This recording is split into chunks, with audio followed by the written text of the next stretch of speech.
Perfecto. Muy buenas noches, estimados participantes. Les doy una cálida bienvenida a Biloyer. Soy Amileta Mayo y hoy tengo el placer de presentarles la quinta sesión del Diplomado de Derecho Constitucional y Derechos Humanos con el tema Derechos Sociales, Educación, Salud, Trabajo y Pensión, que será desarrollado por la doctora Mosi Mesa, quien cuenta con una maestría en Derechos Humanos y Derecho Humanitario de la American University Washington College of Law, magíster en Derecho Constitucional por la Pontificia Universidad Católica del Perú. Es profesora en Derecho Constitucional y Derechos Humanos en UNIFE y en la Universidad Nacional Mayor de San Marcos. Es también asistente jurídica de la Constitucional del Perú. Bien, queridos participantes que nos acompañan desde el aula virtual aquí en la plataforma de Zoom o a través de la transmisión en vivo por nuestras redes sociales, les recordamos que pueden realizar sus preguntas durante la sesión, las cuales podrán ser atendidas por la doctora en el momento que mejor disponga. Finalmente, estimada doctora, estamos muy honrados por contar con su presencia el día de hoy y le cedo el uso de la palabra para que pueda dar inicio con su sesión. Muchísimas gracias.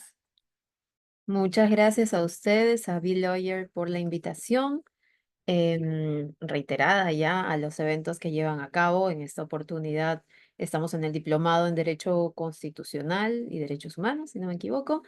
Les agradezco nuevamente, los felicito por esta iniciativa. Y bueno, hoy nos va a tocar conversar acerca de, digamos, una especificación o una rama o un conjunto de derechos que tradicionalmente, históricamente, han sido de alguna manera relegados hasta cierto punto, pero que a partir de la teoría jurídica, a partir de la propia jurisprudencia, consideramos pues jurisprudencia nacional, incluso internacional, que debe ser revalidado, ¿no? Estamos hablando entonces de los derechos sociales. Digamos que estos forman parte de una rama un poco más amplia, que es la denominada derechos económicos, sociales y culturales. En esta oportunidad estamos considerando justamente los derechos sociales para hacer, digamos, llevar a cabo esta exposición de una manera un poco más gráfica y dinámica. Estamos compartiendo aquí unas diapositivas y como ustedes verán, aquí hay cuatro gráficos, ¿no? Esos cuatro gráficos ejemplifican, digamos, los derechos que en esta oportunidad vamos a tocar, porque como seguramente muchos de acá ya conocen al ser estudiantes de derecho o abogados en ejercicio, pues los derechos sociales abarcan una amplia gama de manifestaciones o atributos de la persona. En este caso, únicamente hemos considerado el derecho a la educación, el derecho al trabajo, el derecho a la salud y el derecho a la pensión, ¿no? O a un sistema previsional. Pero bueno, antes de conversar acerca de cada uno de ellos, no nos vamos tampoco a abocar de lleno, a profundizar en, digamos, sus contenidos, extensiones, limitaciones y demás, porque evidentemente los minutos aquí no nos van a permitir hacerlo. Pero vamos a ir abordando primero desde una, digamos, aproximación a la teoría de los derechos sociales, hacia los cuestionamientos que frecuentemente tiene para su efectividad y a, digamos, también traer a la palestra una serie de argumentos que derrotan esa mirada primigenia de los derechos sociales. Luego de ese abordaje vamos a ya recaer en el análisis individualizado de cada uno de estos derechos, digamos, señalando también por ahí alguna jurisprudencia que pueda ser aplicable, ¿sí? Entonces, para ello, pensemos en la naturaleza misma de los derechos sociales. Se habla mucho que la naturaleza de los derechos sociales proviene del principio de igualdad. Esto como correlato, de alguna manera, de la naturaleza de aquella primera generación de derechos denominada de derechos civiles y políticos o que derivan del principio de igualdad, ¿no? Las libertades clásicas. Tradicionalmente, ustedes me acaban de escuchar hablar de generaciones de derechos, tradicionalmente se ha dividido los derechos en generaciones, considerando esencialmente un carácter histórico, ¿no? Una fuente histórica. Sabemos que los derechos civiles y políticos han sido los primeros en ser reconocidos, en ser positivizados y por tanto en ser exigidos. Esto como respuesta, evidentemente, a una necesidad del pueblo de tener ciertas titularidades, ciertas prerrogativas frente a algún abuso de poder por parte del Estado, ¿no? Entonces, se requerían libertades, el reconocimiento de libertades para el ejercicio de, digamos, el ejercicio de derechos de cada individuo. En tal sentido, estas libertades clásicas fueron siendo reconocidas, fueron tomando forma. Hablemos de la libertad individual, hablemos de la libertad religiosa, libertad de expresión, entre otras. Y su propia naturaleza exigía o establecía un límite hacia el Estado, ¿no? Requería del Estado un no hacer. En tanto el Estado no haga, mayor será mayor la eficacia del derecho mismo, de la libertad misma. En tanto el Estado no interfiera en mi libertad de expresión, mayor será el goce de ese derecho, ¿no? Entonces son libertades que se oponen justamente al actuar o al accionar del Estado. Entonces podríamos considerarlos como derechos que exigen un no hacer por parte del Estado. Sin embargo, con el tiempo, estos derechos pues no fueron suficientes y definitivamente existía otro principio, más allá de la libertad, que de alguna manera iba cobrando también relevancia, que es el principio de igualdad. Este principio de igualdad, a estas alturas, evidentemente, ya ha sido desarrollado por la jurisprudencia, por la doctrina, pero en sus orígenes requería de un reconocimiento formal, un reconocimiento escrito, una positivación, ¿no? Es por eso que denominamos, pues, o dividimos a la igualdad en una igualdad formal y una igualdad material, ¿no? Una primera etapa aborda estas necesidades justamente de la población de establecer o de reconocer en sus normativas, en sus constituciones, determinados dispositivos, determinados principios, determinados derechos que establezcan de manera expresa que todas las personas somos iguales ante la ley, ¿no? Que la norma es aplicable a todos los que se encuentren en el supuesto establecido o descrito en la norma, ¿no? Entonces, a ello nos referimos con igualdad formal. Todos somos iguales ante la ley. Por supuesto, esto hace frente al principio de no discriminación. Empero eso tampoco es suficiente, ¿no? Incluso a estas alturas, en todas nuestras constituciones modernas, contemporáneas, de hecho, vemos que existen apartados específicos que establecen y que reconocen el principio de igualdad y no discriminación. ¿Pero ello es suficiente? No.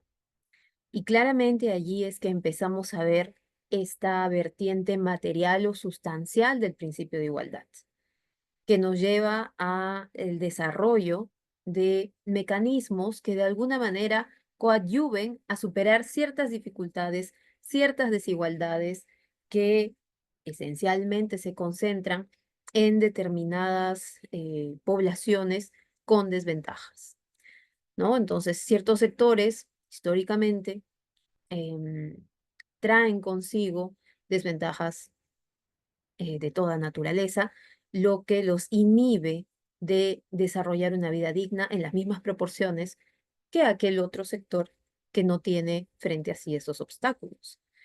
Entonces, esta óptica de igualdad material, de igualdad sustancial, lo que busca es identificar que todas las personas tienen un valor intrínseco, per se, solo por el hecho de ser personas, y como tal merecen las mismas oportunidades para desarrollar esta vida digna de la que tanto estamos hablando. Entonces nos damos cuenta que no es suficiente con reconocer el principio de igualdad, por supuesto, en las constituciones y reconocer incluso determinados derechos que se deriven de este principio de igualdad, sino que además es necesario desarrollar una serie de acciones adicionales. Y para ello, muy brevemente, vamos a hacer un recordatorio de esta etapa digamos, este proceso por el que pasaron los derechos fundamentales desde sus orígenes, desde su reconocimiento hasta la actualidad, ¿no?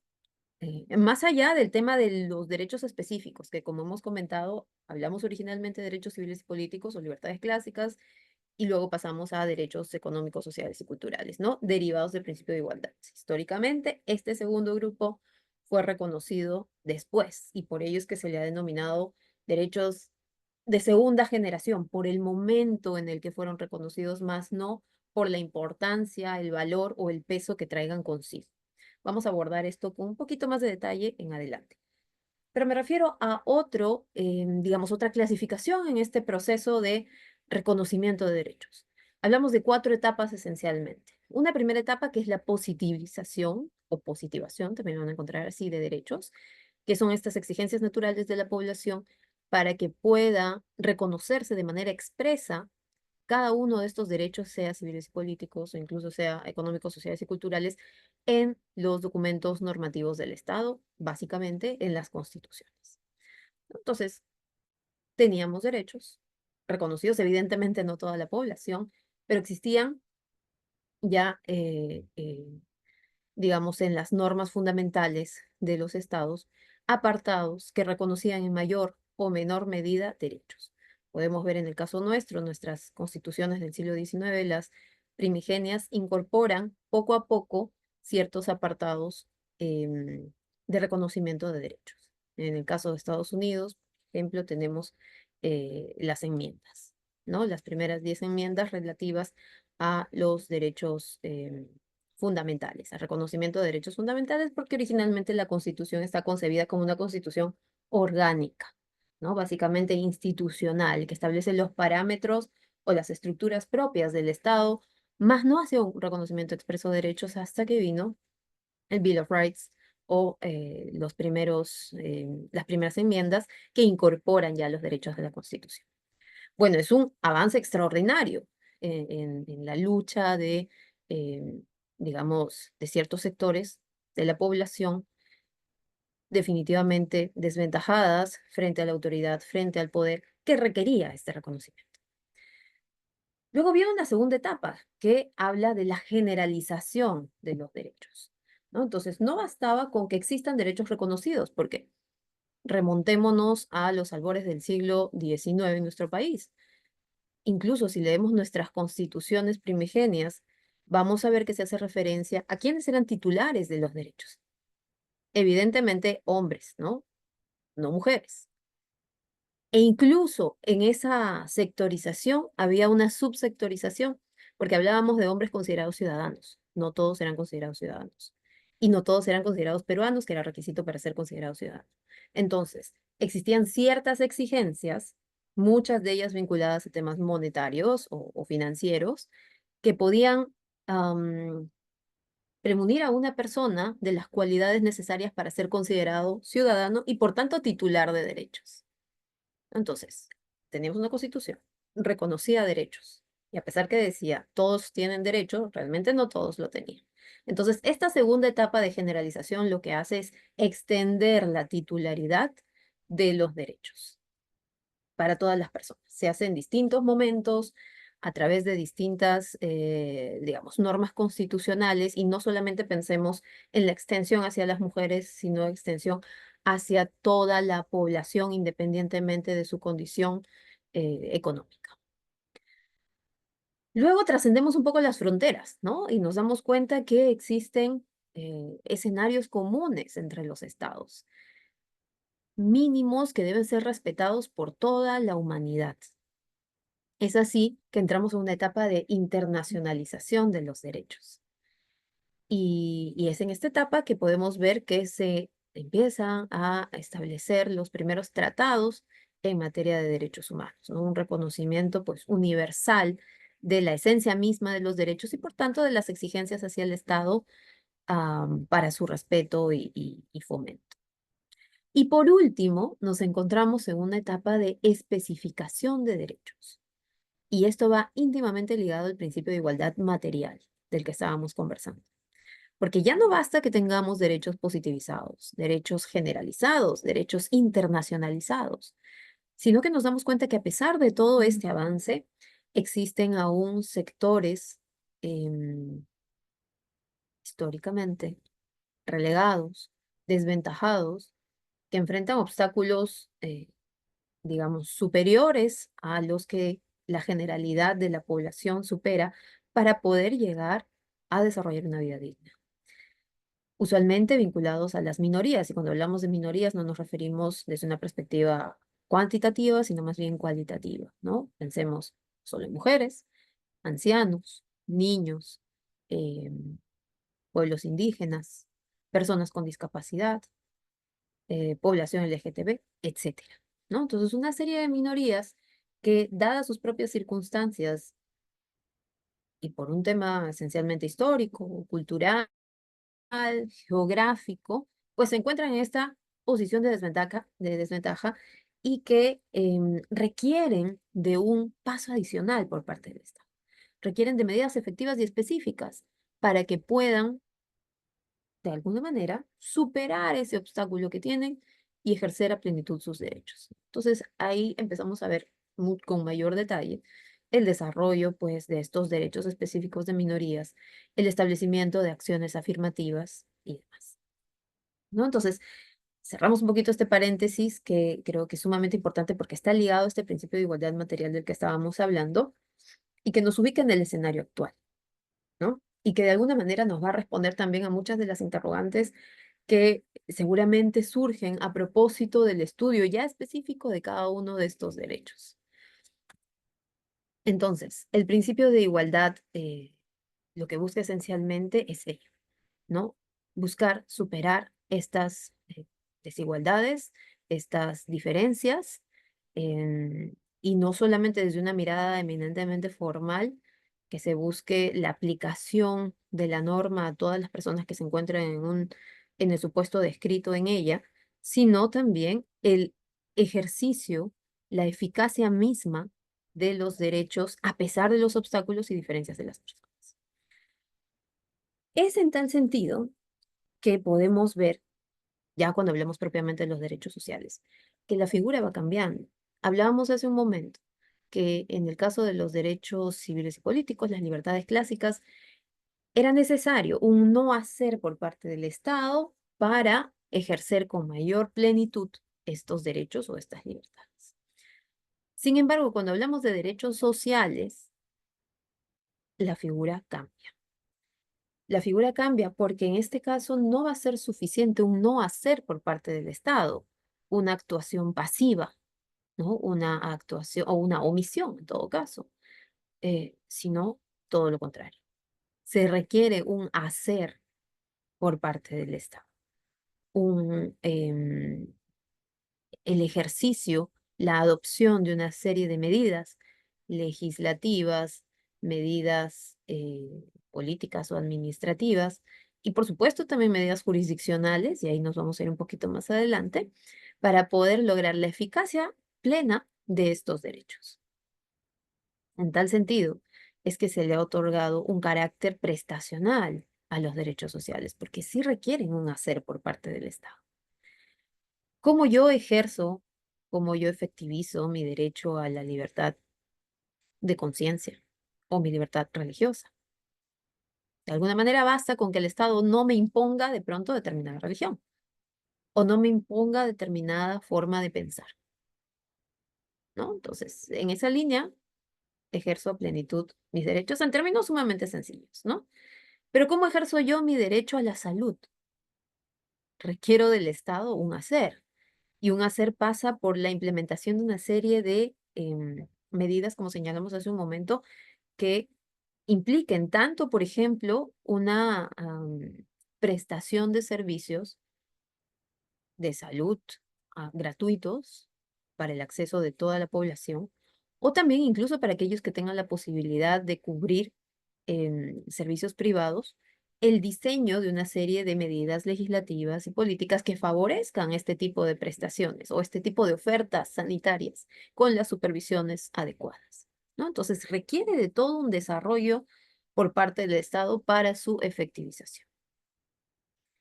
Es por ello que muchas veces se le ha denominado a estos derechos sociales una suerte de ropaje de, digamos, derechos insuficientes o derechos em, programáticos, ¿no?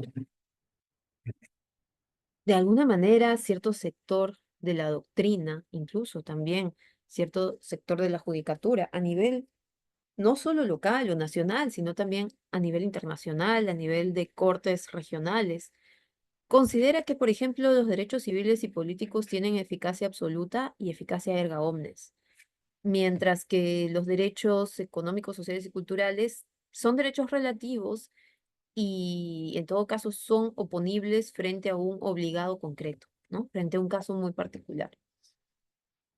Luego también se señala que los derechos civiles y políticos son derechos definitivos, mientras que los derechos sociales dependen de alguna manera de la institucionalidad, es decir, dependen del Estado, porque el contenido que está desarrollado en la norma fundamental no es muy claro, ¿no? Toda persona tiene derecho a la libertad religiosa, a la libertad de expresión, pero cuando hablamos de derecho a la salud, a la educación, al trabajo, a la pensión, vamos a ver que el discurso de la Constitución no es el mismo. El reconocimiento que desarrolla la Constitución no tiene la misma, digamos, narrativa cuando se trata de derechos sociales, porque lo que hace más bien es especificar el reconocimiento de determinados derechos y de determinadas prestaciones y obligaciones que tiene el Estado respecto de esos derechos sociales, como vamos a ver más adelante. Por ejemplo, educación gratuita, educación básica gratuita, la jornada laboral, el tema de protección adecuada contra el despido arbitrario, etcétera. ¿No? Entonces, tiene que desarrollar con mayor detalle el alcance de estos derechos sociales. Luego, cuando hablamos de eficacia, se señala que los derechos civiles y políticos pues tienen una eficacia plena frente al Estado, mientras que los derechos sociales tienen una eficacia mediata, ¿no? Mientras los primeros son inmediatos, los segundos son mediatos porque requieren o dependen de ciertas medidas adoptadas por el Estado. Y por último, bajo esta línea argumentativa, se establece, se sostiene que los derechos civiles y políticos son derechos justiciables, mientras que los segundos no lo son, o en todo caso se encuentra en una especie de limbo hasta que de pronto el legislador desarrolle con mayor detenimiento su contenido. Sin embargo, la propia doctrina, la jurisprudencia, sobre todo las jurisprudencias locales, pensemos tribunales constitucionales, han ido mucho más allá de estos cuestionamientos originarios hacia los derechos sociales. Pensemos, por ejemplo, en Alexi, ¿no? Él establece o él considera que el otorgamiento de estos derechos sociales o su no otorgamiento no puede quedar librado a la simple mayoría parlamentaria, ¿no? Entonces, no podemos hacer depender la eficacia de un derecho únicamente por lo que establezca el legislador acerca de lo que pueda significar. Son derechos a prestaciones en sentido estricto, ¿no? Él hace una propia, digamos, clasificación de derechos y por tanto considera que son derechos fundamentales, pero son derechos prestacionales en sentido estricto. Entonces, no podemos desconocer su carácter prestacional, no podemos desconocer que deriva del principio de igualdad.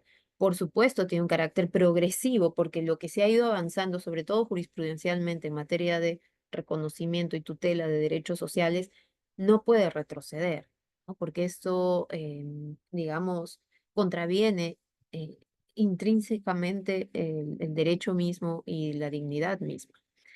Pero todo ello no significa que nos encontramos frente a derechos programáticos, ¿no? Porque esta idea de derechos sociales como derechos programáticos, de alguna manera, lo que hace es desconocer la necesidad de una eficacia inmediata que tienen estos derechos. La propia jurisprudencia del Tribunal Constitucional ha ido evolucionando en ese sentido. Si vemos las sentencias del TC de hace aproximadamente unos 20 años o un poco más, vamos a lograr leer justamente que existe un reconocimiento de estos derechos como derechos programáticos, ¿no? Y lo sujetan mucho al tema de la disponibilidad presupuestaria. Sin embargo, ya con el tiempo, el propio Tribunal Constitucional y a la luz, evidentemente, de la jurisprudencia internacional, del avance en la doctrina, ha ido también reconociendo el carácter de derecho de eficacia inmediata de estos derechos, em, la justiciabilidad de los derechos sociales, ¿no? Entonces ya no puede ser considerado como una justificación del Estado en, en su obligación de hacer, de tutelar, de promover estos derechos, la falta de presupuesto. Evidentemente tampoco podemos ser, digamos, ajenos a la realidad de cada estado, pero esa realidad no puede servir como justificante para no efectivizar los derechos eh, sociales de las poblaciones y sobre todo de los sectores más vulnerables en un país como el nuestro, ¿no? Entonces, mucho tiene que ver el desarrollo jurisprudencial en la tutela adecuada de los derechos sociales. Dicho todo esto, que me parece que es sumamente importante antes de ingresar al estudio mismo de cada uno de los derechos que en esta oportunidad hemos considerado desarrollar, vamos a conversar sobre el derecho a la educación, el derecho al trabajo, el derecho a la salud y el derecho a la pensión.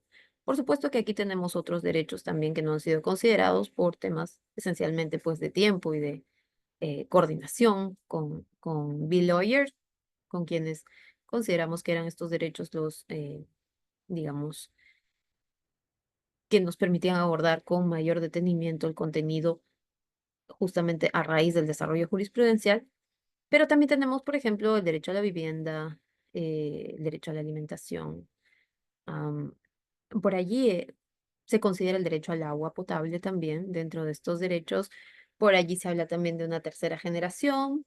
Pueden haber discrepancias en términos ya básicamente dogmáticos, pero en sentido estricto es que no podemos negar su naturaleza de derechos fundamentales. Y al ser derechos fundamentales tienen el mismo nivel, el mismo peso, la misma jerarquía y por tanto la misma exigibilidad y justiciabilidad que las libertades clásicas o derechos civiles y políticos. ¿Dónde nace su positivización? Pues nos remontamos esencialmente a México y a Alemania, ¿no? En las constituciones de Querétaro del 17 y de Weimar del 19 es que empieza a verse los primeros apartados constitucionales en los que se reconoce de manera expresa cada uno de estos derechos sociales. Hace un momento hablamos de estas etapas por las que pasó de este proceso, por los que pasan los derechos fundamentales en general, y vimos como una tercera etapa está orientada a la internacionalización. Pues en el caso de los derechos sociales esto también ha ocurrido, ¿no? Vemos el reconocimiento de determinados derechos en la Declaración Americana de Derechos y Deberes del Hombre del 48, en la Declaración Universal del mismo año, unos 10 meses más atrás, o más adelante, perdón, en el Pacto Internacional de Derechos Económicos, Sociales y Culturales del 66. Todo esto desde una perspectiva de el sistema universal de protección de derechos humanos, y luego ya decantándonos en el sistema regional.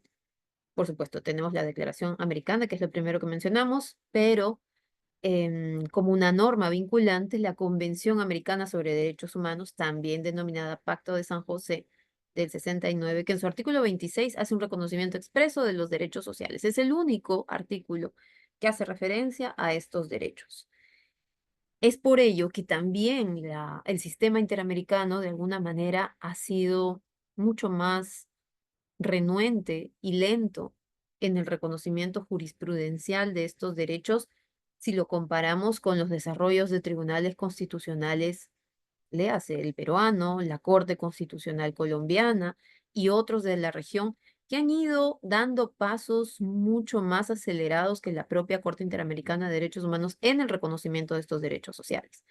Pero es porque en nuestros países tenemos disposiciones específicas que reconocen de manera hasta cierto punto detallada cada uno de estos derechos. Pero en la Convención Americana solamente tenemos un artículo que reconoce de forma muy genérica, eh, digamos, los derechos sociales. Es por ello que se hizo necesario suscribir un protocolo adicional a la Convención Americana, que es el denominado Protocolo de San Salvador del 88.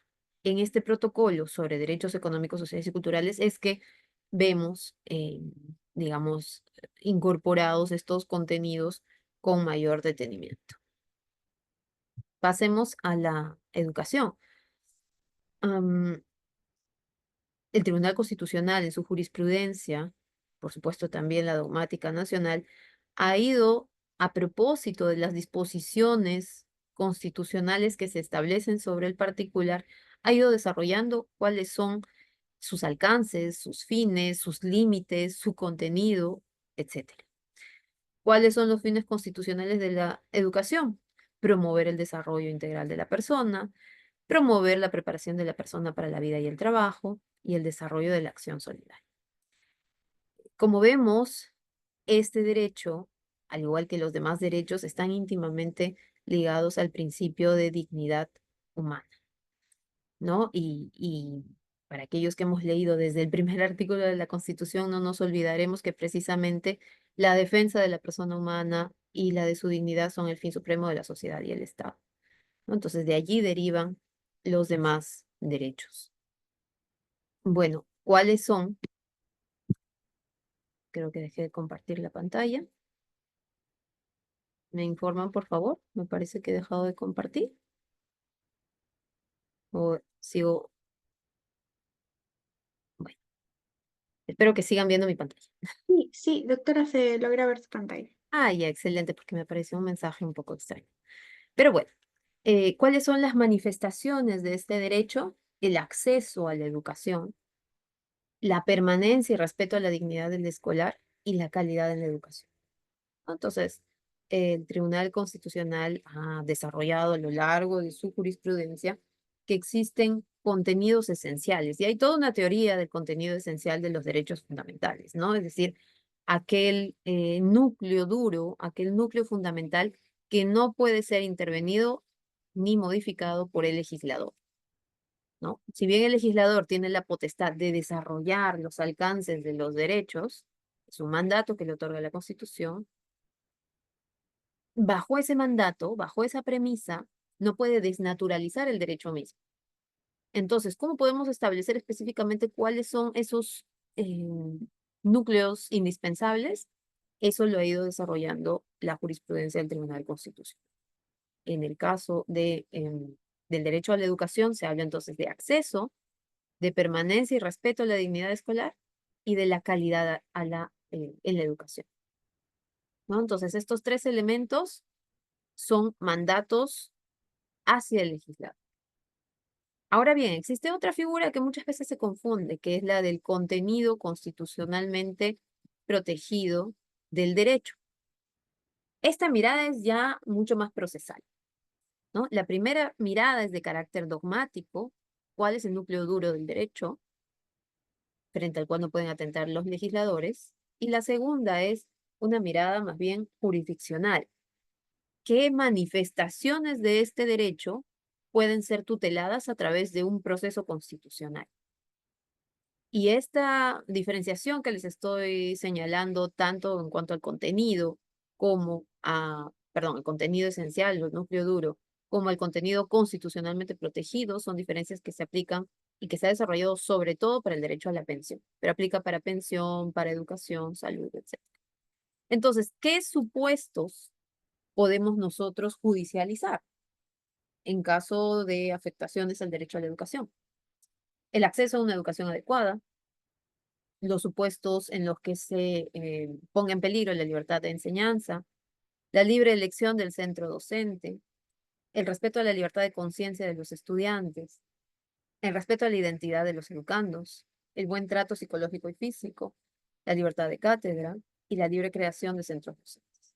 Todos estos supuestos eh, de manifestarse pueden ser judicializados a través de un proceso de amparo, buscando entonces tutela de este derecho a través de un proceso constitucional.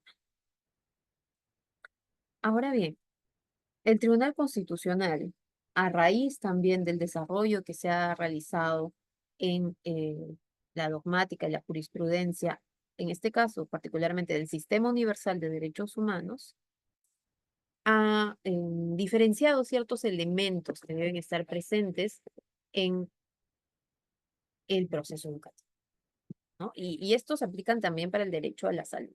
Lo ha desarrollado básicamente para esos dos derechos. Tenemos la disponibilidad, la accesibilidad, la aceptabilidad y la adaptabilidad. Cuando hablamos de la disponibilidad, nos referimos a la existencia suficiente de recursos, de infraestructura, de personal, de instrumentos que puedan hacer, digamos, efectivo el ejercicio de este derecho. Si hablamos del derecho a la educación, nos referimos a la existencia de escuelas, docentes suficientes, ¿no? Para poder brindar esta prestación, eh, los materiales educativos necesarios, las tecnologías adecuadas y en general toda la instrumentalización y todos aquellos recursos que hacen que este derecho se efectivice de manera adecuada. Cuando nos referimos a la accesibilidad, estamos hablando de que todas las personas, independientemente de su condición social, económica, cultural, racial, étnica, etcétera, puedan acceder a este derecho. Entonces, no basta que tengamos, pues, 100 colegios, si los 100 colegios van a estar en línea, ¿no? Entonces, aquí nos referimos a tener escuelas cercanas, gratuitas, accesibles para toda la población. El elemento de aceptabilidad está más bien referido a los contenidos y a los métodos, y que estos estén o sean, en todo caso, culturalmente apropiados para la población a la que se dirige. Y aquí como ejemplo tenemos claramente la educación intercultural bilingüe. Esta es una manifestación del elemento de aceptabilidad que debe estar presente en un proceso educativo. De nada sirve llevar los contenidos desarrollados en nuestra ciudad hacia el interior del país si es que no conocemos la cosmovisión de esa zona, de ese sector. Si queremos llevar determinados contenidos educativos y pensemos también en el ámbito metodológico hacia, por ejemplo, un pueblo, no sé, en contacto inicial. Definitivamente los recursos que se utilizan, los recursos docentes deben ser diferentes. La lengua que se utiliza debe ser la propia de la localidad.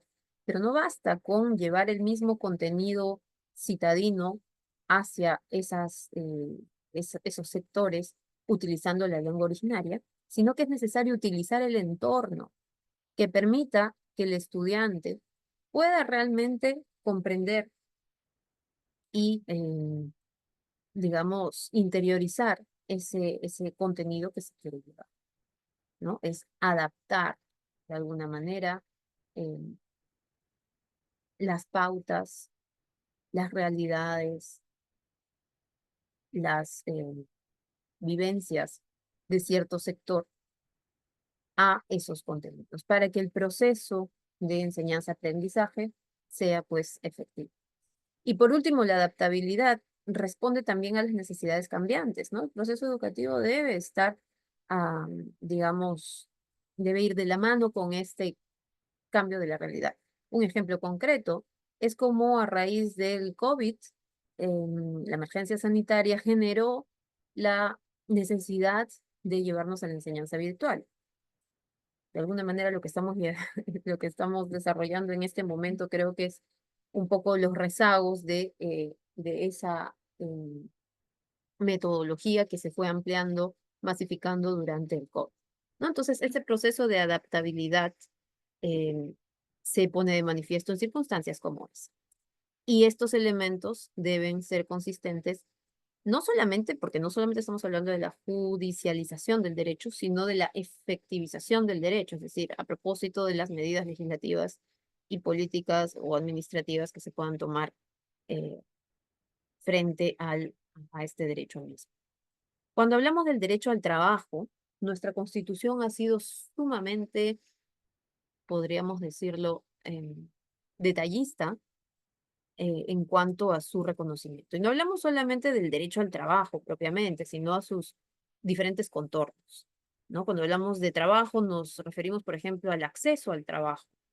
Y aquí el Tribunal Constitucional ha desarrollado, por ejemplo, el principio de primacía de la realidad frente a supuestos en los que determinada persona estaba contratada bajo un contrato de locación de servicios, pero en eh, en la práctica realmente se sujetaba a las condiciones establecidas para considerarlo como una relación de trabajo, ¿no? Una relación laboral. Entonces, la Constitución establece el reconocimiento del principio de primacía de la realidad. En cuanto al desarrollo, el derecho a la promoción o ascenso forma parte también, el tribunal lo ha desarrollado incluso y sobre todo cuando hablamos de regímenes laborales públicos. Y este es un tema que obviamente no nos vamos a detener aquí porque ya el tiempo nos queda muy corto, pero respecto del cual podemos llevar a cabo no solo un día de exposición, sino todo un diplomado en cuanto a la extinción de la relación laboral, ¿no? La Constitución del 79 reconocía expresamente el derecho a la estabilidad laboral. La Constitución del 93, como sabemos, tiene otra óptica, sobre todo desde una mirada económica, lo que hizo que reconozca el derecho al trabajo, pero también establezca una disposición muy diferente con relación a la Constitución anterior. ¿Qué es lo que hace? Lo que dice es que debe haber una protección adecuada contra el despido arbitrario. ¿A quién les corresponde desarrollar esa protección adecuada? Al legislador, ¿no? Y ya sobre la base de esa premisa es que se ha desarrollado toda una jurisprudencia respecto de cuál es esa protección adecuada que establece la Constitución. Corresponde la reposición, corresponde la indemnización. ¿Qué pasa frente a los despidos discriminatorios, también denominados, particularmente considero de manera errada, despidos nulos? En realidad son despidos discriminatorios porque traen consigo un efecto, o en todo caso, una raíz que tiene como efecto la nulidad de ese acto, la nulidad de ese despido. Pero el despido per se es un despido discriminatorio. Bueno, también se han establecido principios constitucionales laborales, como, en caso de duda, se favorece a quién? Al trabajador, indubio pro operario, la irrenunciabilidad de derechos y, por supuesto, el principio de igualdad. Se ha reconocido una jornada laboral de 8 horas constitucionalmente, se hace referencia también, la jurisprudencia lo ha hecho a las jornadas atípicas, la jurisprudencia constitucional y la Constitución también hace referencia a una remuneración digna, derecho a la remuneración digna, y luego ya vemos el desarrollo, por supuesto, legislativo y luego con mayor detenimiento reglamentario a la remuneración mínima vital, el tema de la intangibilidad salarial, reducción de remuneraciones, esto como un derecho también reconocido, derecho fundamental, y desarrollar una jurisprudencia del Tribunal Constitucional. Y esto es lo que les venía hablando, ¿no? Sobre lo que podemos hablar horas de horas, que es el tema del despido y la reposición laboral. La jurisprudencia del Tribunal Constitucional ha distinguido entre estos tres supuestos de despido discriminatorio, mal llamado nulo, despido incausado y despido fraudulento, y cuáles son las consecuencias que genera cada uno de ellos. Sin duda, el que más ha generado controversias es el despido arbitrario, que sería básicamente incausado y fraudulento. Es decir, cuando no hay un supuesto específico que justifique el despido de una persona, ¿no? Simplemente el empleador quiere desvincularse de ese trabajador y lo despide sin causa justa.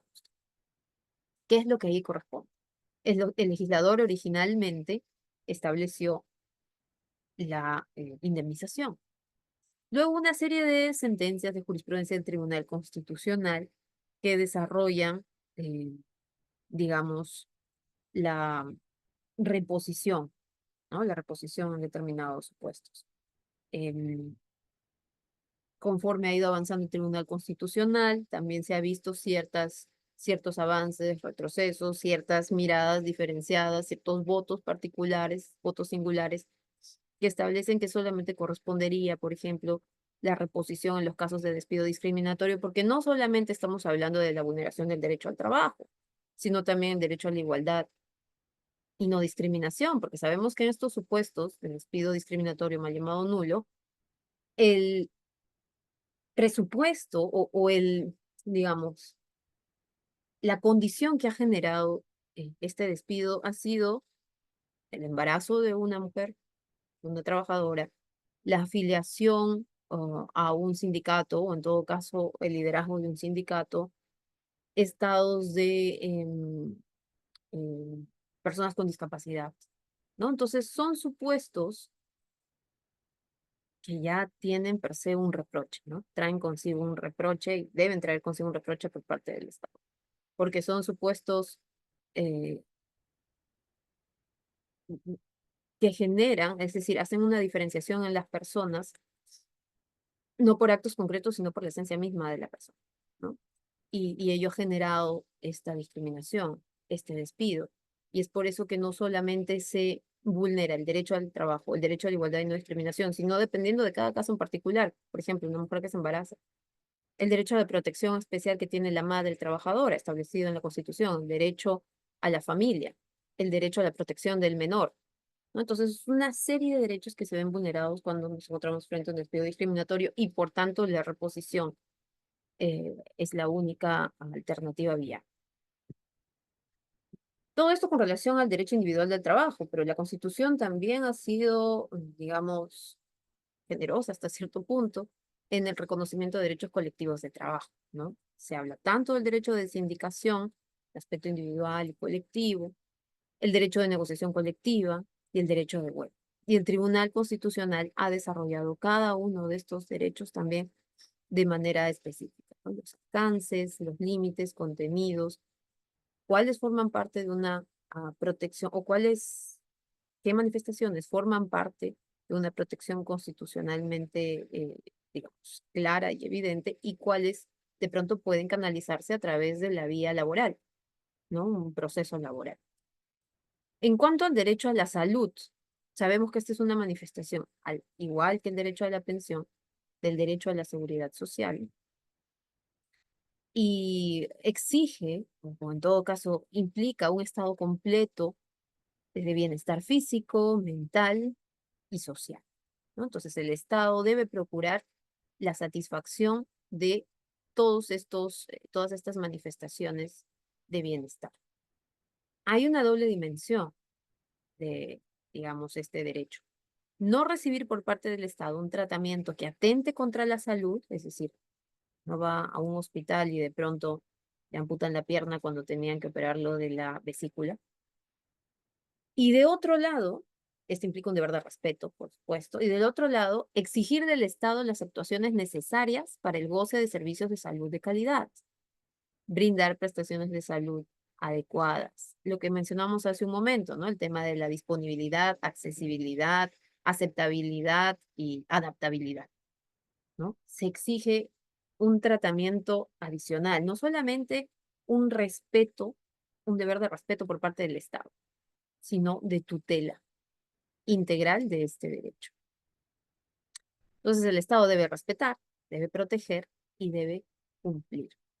¿Cuál es el fundamento constitucional? Lo encontramos en el artículo 7. Derecho a la protección de la salud, su salud, la del medio familiar y la de la comunidad, y el deber de contribuir a su promoción y defensa.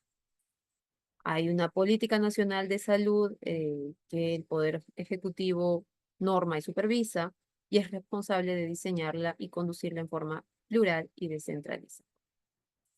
También tenemos que en el artículo 11 se establece que el Estado garantiza el libre acceso a prestaciones de salud a través de entidades públicas, privadas o mixtas y supervisa su eficaz funcionamiento.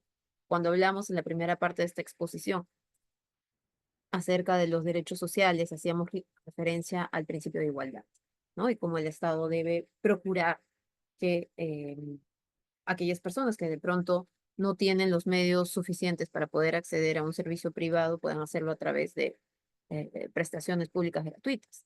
Pero esto no significa que las prestaciones privadas pues no estén reguladas y supervisadas, ¿no? La propia Constitución también lo establece. Instrumentos internacionales que reconocen, lo mencionamos hace un momento, el Pacto Internacional de Derechos Económicos, Sociales y Culturales, en su artículo 12, hace referencia a reducción de la mortinatalidad y mortalidad infantil, mejoramiento de los aspectos de la higiene del trabajo y del medio ambiente, prevención y tratamiento de enfermedades epidémicas, endémicas, profesionales y otras, ahí pensamos en el COVID, creación de condiciones que aseguren a todos asistencia médica y servicios médicos en casos de enfermedad. Venimos hacia la región y también vemos que el protocolo de San Salvador establece en el artículo 10 referencias o medidas a adoptar por los estados, como atención primaria a la salud, extensión a todos los individuos, inmunización, prevención y tratamiento, educación sobre prevención y tratamiento y satisfacción de necesidades de salud de los grupos más vulnerables. Esta etapa de los derechos de la que hablamos también en la primera etapa de esta exposición, la primera parte, la especificación de los derechos. En el caso del derecho a la salud, mencionamos hace un momento que también tiene los mismos elementos, ¿no? Y si hablamos, por ejemplo, de disponibilidad en el derecho a la salud, nos referimos a que existan hospitales, médicos, medicamentos, instrumentos médicos disponibles para toda la población, pero que también sean accesibles, es decir, que haya hospitales cercanos, gratuitos, em, por ejemplo, que también se adapten a las personas con discapacidad. Hablamos de aceptabilidad, la incorporación de la medicina tradicional dentro de la prestación de servicios de salud. La atención, por ejemplo, de partos siguiendo ciertos rituales tradicionales que no pongan en peligro, por supuesto, la vida ni de la madre ni del menor, implica un proceso de aceptabilidad de este derecho. Y, por supuesto, el de calidad, ¿no? Ah, si hablamos, por ejemplo, también en la etapa de adaptabilidad durante el COVID, las clínicas móviles y demás, ¿no? Entonces son elementos esenciales que tienen que tener, que deben tener este derecho a la salud. Y por último, la pensión, que también nos podemos, y de hecho hemos dedicado diplomados completos a hablar del derecho a la pensión. Pero aquí también nuevamente lo vamos a ver de manera muy genérica, pero lo importante es entender la conceptualización de los derechos sociales, ¿no? Más que decantarnos en el escrutinio específico de cada uno de ellos. La Constitución reconoce en sus artículos 10 y 11 el derecho a la seguridad social y como parte de él el derecho a la pensión, ¿no? Y nuevamente hace una precisión que lo puede hacer el Estado o lo debe hacer el Estado, pero también lo pueden hacer entidades privadas o mixtas. Ese es el sustento constitucional, por ejemplo, de la existencia de las AFPs. Pero eso no implica, nuevamente, que el Estado deje de supervisar este tipo de prestaciones privadas. Hace un momento les hablé de este núcleo duro, ¿se acuerdan? Cuando hablábamos del primer derecho, ¿no? Que son mínimos indispensables que ha establecido básicamente la jurisprudencia constitucional respecto de un derecho y que el legislador no puede intervenir en ellos al momento de regular sus alcances. Les comenté que en el caso del derecho a la pensión, el Tribunal Constitucional ha sido sumamente prolijo, diría, en su desarrollo. Y les coloco aquí este expediente, bueno, esta sentencia, recaída en el expediente 50-2004, proceso de inconstitucionalidad, que los invito a leerlo. Es una sentencia muy amplia, pero una de las más importantes e interesantes en materia de derechos sociales. Si quieren profundizar en esta materia, lean esta sentencia. Tiene un contenido dogmático sumamente rico. Y bueno, allí desarrolla también cuál es ese mínimo indispensable, el contenido esencial del derecho a la pensión, el libre acceso. Cualquier persona puede acceder a un régimen pensionario y, por supuesto, una vez cumplidos los requisitos, acceder a la pensión. Acceder a un mínimo vital, ¿no? Que de alguna manera le asegure cubrir sus necesidades básicas. Y, por supuesto, la no privación arbitraria. Esto implica que una vez que ya goza de una pensión, no se le puede quitar esa pensión sin ningún tipo de justificación objetiva. Luego tenemos un contenido no esencial y un adicional vinculado a reajustes, topes y pensiones de sobrevivientes. Existen distintos sistemas de pensiones. Aquí solo he hecho un gráfico muy genérico. Un sistema estatal, un sistema privado de pensiones. Pero sin duda, el que más ha generado casuística a nivel constitucional es el referido al Decreto Ley 1999. Un régimen de pensiones administrado por la ONP, que que subsiste hasta la actualidad, que tiene una serie de particularidades y de prestaciones, como los casos de invalidez, jubilación y sobrevivientes, y que no ha sido ajeno, más bien todo lo contrario, a, digamos, una serie de cuestionamientos, de vulneraciones por parte de la administración en su otorgamiento, en su reconocimiento y también en su destitución, en algunos casos. Pero de otro lado también ha generado una serie de aprovechamientos, y esto hay que decirlo directamente, considerando, y esto lo digo con conocimiento de causa, al haber revisado cientos de expedientes em, de amparo en materia previsional en el Tribunal Constitucional, en los que se evidencia claramente una falta de cumplimiento de los requisitos mínimos para acceder a la pensión, pero que desafortunadamente por una mala asesoría, motivado por múltiples razones que ya cada uno puede considerar, pero una mala asesoría que judicializa excesivamente este tipo de supuestos y que no hace más que ralentizar la justicia constitucional. Y por tanto esto va en desmedro de aquellos que realmente tienen un derecho cuya titularidad está, digamos, comprobada y que requieren una respuesta inmediata por parte de la justicia constitucional, ¿no? Entonces, supuestos de invalidez, de jubilación y sobrevivientes son múltiples. La mayor cantidad de casos que llegan al Tribunal Constitucional son en materia de amparo previsional. Y la mayor cantidad de precedentes que ha emitido el Tribunal Constitucional, me parece que ya están los 40 y tantos, han sido en materia previsional, ¿no? Entonces, como para ver em, cuáles son las necesidades de reformas en este tipo de supuestos, sobre todo a nivel del decreto ley 1990. Bueno, luego ha habido un decreto ley 2530, que es la cédula viva, que ya está cerrada, cuyo cierre generó una reforma constitucional, ¿no? O en todo caso fue a la inversa. Una reforma constitucional generó el cierre de este régimen, básicamente porque era desproporcionado y desigual frente a otro régimen público que es el 1999, ¿no? Para aquellos que quieran revisar con más detenimiento estas reformas, pues pueden verlo a través de esta sentencia a la que les hice referencia hace un momento, ¿no? Entonces, la reforma constitucional hace una serie de precisiones sobre las limitantes de esta pensión, eh, el cierre para nuevos asegurados, mm, sobre todo montos máximos y demás, ¿no? Entonces, esta sentencia, la 050-2004, justamente lo que hace es analizar la constitucionalidad de la ley de reforma constitucional que hace, que modifica los textos, el artículo 11, el artículo 103 y las disposiciones finales y transitorias de la Constitución, referidas justamente a el sistema previsional y al derecho a la pensión. Creo que me excedí un par de minutos, pero bueno, les agradezco mucho su paciencia y espero que en alguna próxima oportunidad de pronto podamos encontrarnos. No sé si ahora vamos a tener preguntas o no, pero nuevamente muchas gracias por tenerme aquí.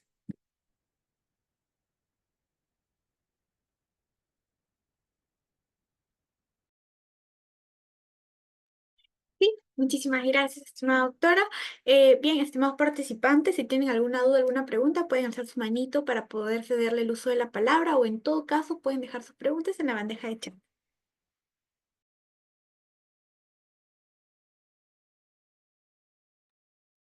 O está todo claro o muy oscuro, ya no sé.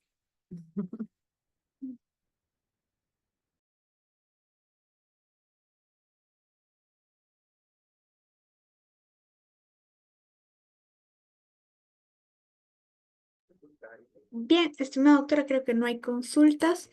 Al parecer ha quedado todo claro. En ese caso, a nombre de todos, le expresamos nuestro más sincero agradecimiento por su participación en este diplomado. De verdad ha sido un honor contar con usted y esperamos tenerla en futuros eventos académicos. Muchísimas gracias, doctora. Muchas gracias a ustedes, a B-Lawyer, por esta iniciativa y seguramente nos vamos a seguir viendo y a todos los que nos están escuchando aquí, ya les dije, tarea para la casa, si quieren profundizar, lean esta sentencia de la 050 que les va a ser de mucha utilidad. Gracias. Muchas gracias. Que tenga muy buena noche. Buenas noches, nos vemos.